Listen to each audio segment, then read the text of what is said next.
আছে বলে খবর পেয়ে শ্রীরামপুর পোস্ট অফিস ও চুঁচুড়া হেডপোস্ট অফিসে আতঙ্ক ছড়ায়। সঙ্গে সঙ্গে পুলিশ, দমকল ও বোম স্কোয়াডের লোকজন পৌঁছে যায় ঘটনাস্থলে। খবর সূত্রে জানা গেছে পোস্ট অফিসে বোম রাখা আছে বা আরডিএক্স যাই হোক এরকম কিছু আছে। আমরা এখন খুব আতঙ্কের মধ্যে আছি। তো পরে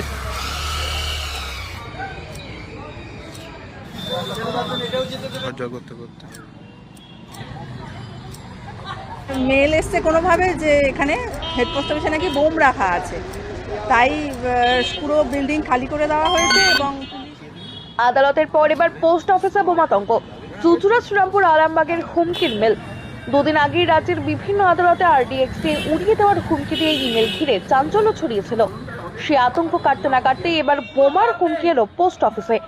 চুঁচুড়া হেড পোস্ট অফিস এবং শ্রীরামপুর ও আরামবাগ পোস্ট অফিসে একই ধরনের হুমকির মেল পৌঁছানোর খবর মিলেছে। অর্থাৎ যে সমস্ত পোস্ট অফিসে পাসপোর্ট পরিষেবা চালু রয়েছে সেখানেই এই মেল গিয়েছে। পুলিশ সূত্রে জানা গিয়েছে ইমেলে আরডিএক্স বিস্ফোরণের হুমকি দেওয়া হয়। বিষয়টি জানাজানি হতেই মুহূর্তের মধ্যে চুঁচুড়া ও শ্রীরামপুর পোস্ট অফিস চত্বরে আতঙ্ক ছড়িয়ে পড়ে। নিরাপত্তার স্বার্থে কর্মীরা দ্রুত ভবন খালি করে বাইরে বেরিয়ে আসেন। পরিষেবা সাময়িকভাবে বন্ধ রাখা হয়।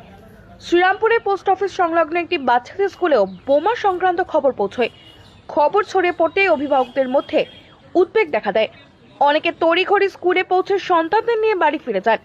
চুঁচুড়ার পাসপোর্ট অফিস ও হেড পোস্ট অফিসের কাজ আপাতত বন্ধ রাখা হয়েছে। চন্দননগর পুলিশ কমিশনারেটের স্পেশাল ব্রাঞ্চ ও বোম স্কোয়াড ঘটনাস্থলে পৌঁছে তল্লাশি চালায়। গোটা এলাকা ঘিরে নিরাপত্তা জোরদার করা হয়েছে। প্রাথমিকভাবে পুলিশ এই হুমকি মেলকে ভুয়ো বলে সন্দেহ করলেও কোনো ঝুঁকি না নিয়ে সব দিক খতিয়ে দেখা হচ্ছে। ইমেলের উৎস খতিয়ে দেখছে সাইবার শাখা। ঘটনার জেরে সাধারণ মানুষের মধ্যে নতুন করে উদ্বেগ তৈরি হয়েছে। আমি এই হেডপোস্ট অফিসেরই এজেন্ট, আমি এখানে কাজ করবো বলে এসেছি। এখন এসে শুনছি যে সকালেই নাকি এখানে মেল এসছে কোনোভাবে যে এখানে হেডপোস্ট অফিসে নাকি বোম রাখা আছে, তাই পুরো বিল্ডিং খালি করে দেওয়া হয়েছে এবং পুলিশ এসে চারদিকে ঘিরে রেখেছে দেখতে পাচ্ছি, তাই ঢুকতে পারছি না। আমরা মিনিস্ট্রি অফ ফিনান্সের পোস্টাল এজেন্ট। আমরা সকালে পোস্ট অফিসে যথারীতি দৈনন্দিন কাজ করতে আসি। পোস্টমাস্টারের নির্দেশ পেলাম যে নাকি ইমেল এসছে পোস্ট অফিসে বোম রাখা আছে বা আরডিএক্স যাই হোক এরকম কিছু আছে। আমরা এখন খুব আতঙ্কের মধ্যে আছি। তো পরে শোনা যাচ্ছে এটা নাকি পোস্ট অফিসের ওপরে, অনেক পোস্ট অফিসের ওপরে এই ঘটনা ঘটছে। মানে হাওড়া, যেটা খবর পাওয়া গেল হাওড়া, হুগলি, হাওড়া এবং কাটোয়া পোস্ট অফিসেও এই ঘটনা ঘটেছে। হ্যাঁ, তা আমরা খুবই আতঙ্কের মধ্যে রাস্তায় এখন দাঁড়িয়ে আছি।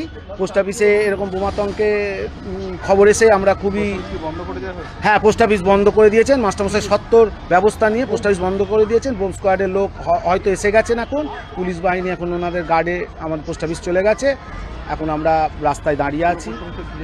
কাছ থেকে একটা ফোন কল এলো, প্লাস একটা মেল আইডি এলো যে পাসপোর্ট অফিসে পিওপিএসকে যে অফিসটা আছে সেই অফিসে আরডিএক্স আছে এবং সেটা 1:15 থেকে 2টোর মধ্যে সেটা বাস্ট হতে পারে। সেই জন্য আমাদেরকে বলা হলো যে 2টো থেকে সমস্ত অফিস ভ্যাকেট করে দেয় এবং পুলিশকে ইনফর্ম করে। আমরা সেই রিলেটিভ তাই করেছি। আমরা সঙ্গে সঙ্গে পুলিশকে ইনফর্ম করেছি, কন্ট্রোলে ফোন করেছি, আর মেলের কপি সহ একটা চিঠিও সঙ্গে সঙ্গে পৌঁছে দিয়েছি। মেলটা কোথা থেকে এসেছিল, কোন আইপি থেকে এসেছিল কিছু জানা গেছে? এটা আরপিও থেকে এসেছে, রিজিওনাল পাসপোর্ট অফিস থেকে এসেছে। আপনাদের কাছে পাঠানো হয়েছে? আমাদের কাছে নয়, ওয়েস্ট বেঙ্গলের যত পিওপিএসকে আছে, পোস্ট অফিস, পাসপোর্ট সেবা কেন্দ্র আছে, সমস্ততে পাঠানো হয়েছে। সমস্ত জায়গাতে এই মেলটা এসেছে? ইয়েস, এবং সমস্ত জায়গাতেই একই অপারেশন চলছে। যে আরডিএক্স আছে, এরপরে কি বিষয়টি জানিয়েছেন আর কাউকে? হ্যাঁ, আমরা সঙ্গে সঙ্গে পুলিশকে জানিয়েছি। পুলিশের স্টেপলি আমরা অফিস ভ্যাকেট করে দিয়েছি। পাসপোর্ট অফিস তো সঙ্গে সঙ্গে লক অ্যান্ড কি করে দেওয়া হয়েছে। কাস্টমারদেরকে বলে দেওয়া হয়েছে এই কেস হয়েছে, আর যাদের অ্যাপয়েন্টমেন্ট আছে, ম্যাক্সিমাম জনের অ্যাপয়েন্টমেন্ট আছে, ফোন করা হয়েছে। দেখা যায় পুলিশ সব চেক করছেন। ওনারা যতক্ষণ না ক্লিন চিট দিচ্ছেন ততক্ষণ তো আমরা ভেতরে ঢুকতে পারছি না, কাস্টমারকে আমরা ভেতরে রাখা।